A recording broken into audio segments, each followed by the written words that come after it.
Dunedin railway station in the South Island of New Zealand, and our train is waiting to take us on a pleasant trip around the coastline from Dunedin City. Our university established in 1869 with a full-time student population of around 19,000 out of a total urban population of 130,000, referred to by the locals as Town and Gown. Just metres from the platform and the informative commentary begins. The commentator will provide interesting information as we travel along the rail line. Normally about 80% of the passengers will be international tourists, but with the increasing impact of coronavirus, numbers are down. But today's passengers have all been safely seated apart.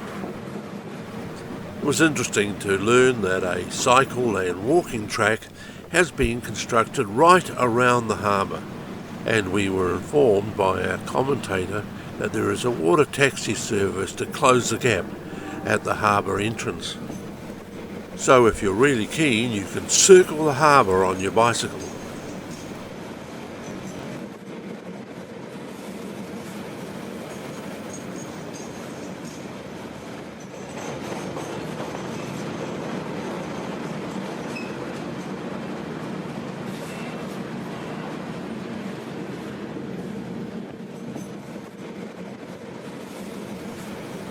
The line snakes around a variety of small bays and pleasant settlements, and passes the small historic township of Port Chalmers. This is Dunedin's main deep water port. Otago Harbour is the flooded crater of an ancient volcano, and the railway tracks around the crater rim, which now forms two peninsulas. Our journey travels along the northern peninsula, or the northern rim.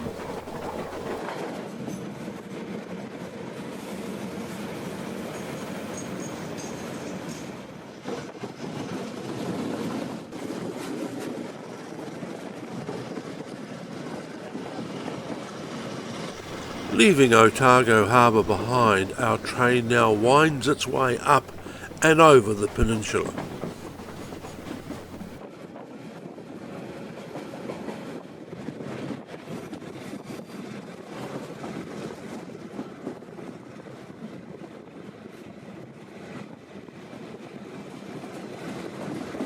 Approaching the Waitati Tunnel, some 1,323 metres long. Waitati Tunnel runs up quite a high hill called Waitati. Now, waka is the Maori word for canoe, and waka means either meant for canoe. The meant for large Maori ocean-going canoe, which grew on the coast some centuries ago. There's quite a stiff climb through this tunnel, one of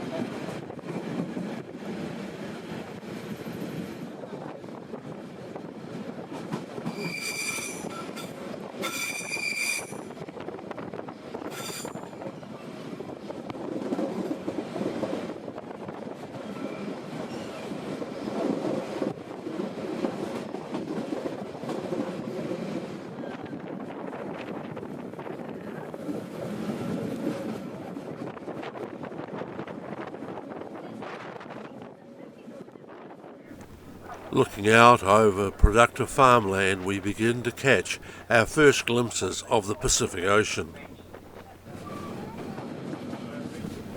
And the inlets on this side of the peninsula feed into the ocean.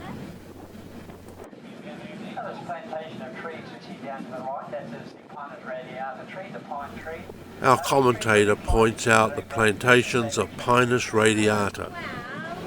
This is an introduced, quick-growing tree which provides the backbone to the New Zealand forestry industry. We now travel along the north side of the peninsula, high above the Pacific Ocean. Here, overhead, the entrance to Blue Skin Bay. The sand spit is called Warrington Spit, popular picnicking spot, also great for surfing in the right conditions. Other end of Warrington Spit, we see the 7 minute Warrington, population 400, it's about 20 minutes drive from Dunedin. The sandy spit stretches out across the entrance of Blue Skin Bay.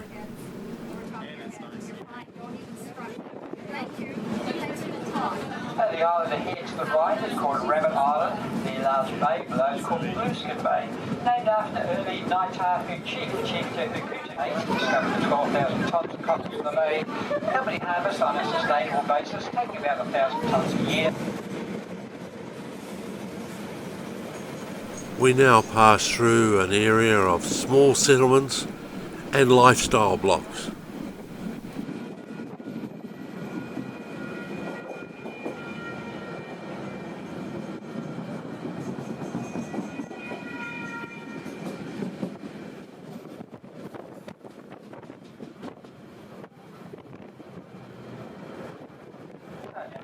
Here we have some brown sheep colour wool.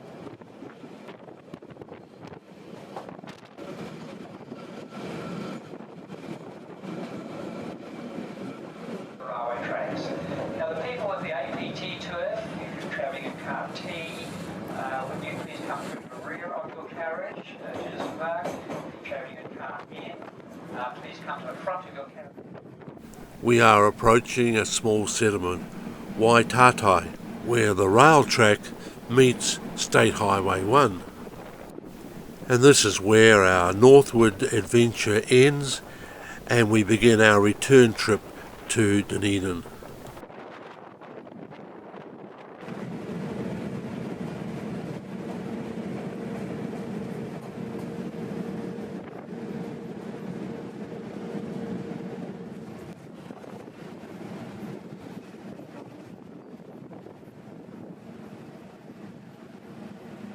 Our train today was carrying a busload of railway enthusiasts.